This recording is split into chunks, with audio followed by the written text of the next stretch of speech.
যেসব জায়গায় এখনো জল আছে, যে জায়গায় মানুষ এখনো পর্যন্ত নড়তে চড়তে পারছেন না, সেখান থেকে মানুষ হচ্ছে কলকাতা রাজপথে তারা এই মিছিলে সামিল। আমরা এটা মনে করি বেশ কয়েকদিন ধরেই চলছে গোটা কলকাতায়, এটা ভাববেন না গ্রামাঞ্চলে চলছে।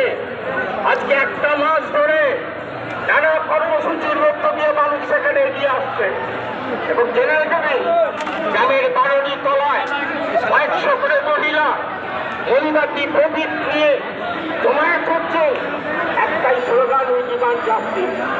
এই জন্য গ্রাম বাংলার বহু জায়গায় ইতিমধ্যে বহু কর্মসূচি করার পর আজকে তারা দৌড়ে এসেছেন কলকাতায় রাজপথে মিছিল করার জন্য।